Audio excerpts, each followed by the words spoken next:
ঈদ এলেই বদলে যায় মুন্সিগঞ্জের পাড়া মহল্লার চিত্র।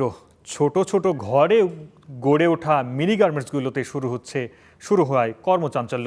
এবছর 200 থেকে 250 কোটি টাকা বিক্রির লক্ষ্য তাদের। স্থানীয় বিসিক বলছে বাজারে বিশেষ চাহিদা রয়েছে এখানকার পোশাকের।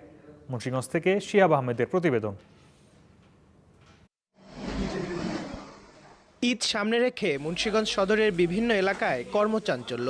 অন্তত 2 শতাধিক বাড়িতে চলছে রেডিমেড পোশাক তৈরির কাজ। কারিগরদের নিপুণ হাতে তৈরি হচ্ছে এসব পোশাক। উদ্যোক্তারা জানান, এবারের ঈদ মৌসুমে 200 থেকে 250 কোটি টাকার পোশাক বিক্রির লক্ষ্য নির্ধারণ করা হয়েছে। আমাদের কাছে বাহারি রঙের লাল, নীল, হলুদ সব রকমের জামা কাপড় পাওয়া যায়। এর কারণে এরা চাহিদার অনেক বেশি।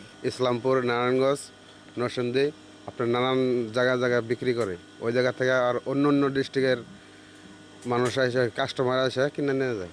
ঈদ কেন্দ্রিক এই শিল্পকে ঘিরে হয় খণ্ডকালীন কর্মসংস্থান।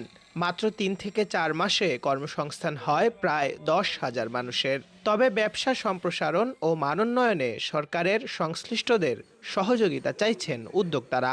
মাল নিয়মিত পাওয়া যাচ্ছে না, মালের রেট ট্যাক্সের কারণে এত পরিমাণ বাড়াই দিতে আছে, সব কিছুর দাম বেশি।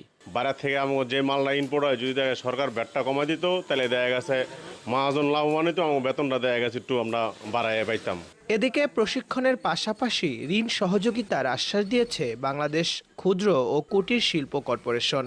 ট্রেনিং দিয়ে সহায়তা করে থাকি, মনিটরিং এবং কি বিশেষজ্ঞ পরামর্শ দ্বারা তাদেরকে বিভিন্ন সময় তাদের পাশে থেকে সহায়তা করে থাকি। আমাদের অত সাফিসিয়েন্ট ঋণ পাওয়া যায় না, সেক্ষেত্রে যথাসম্ভব যতটুকু ঋণ সবাইকে দিয়ে সর্বাত্মক পাশে থাকার চেষ্টা করি। প্রবাসী রেমিটেন্স আর কৃষি নির্ভর অর্থনীতির জেলা মুন্সিগঞ্জে নতুন সম্ভাবনা তৈরি পোশাক শিল্প খাত। প্রয়োজনীয় সরকারি সহায়তা পেলে এ পেশায় যুক্ত হবে আরও লাখো যুবক।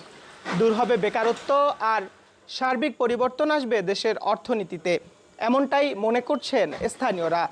মুন্সিগঞ্জের ভট্টাচার্যের বা গ্রাম থেকে শিহাব আহমেদ, স্টার নিউজ।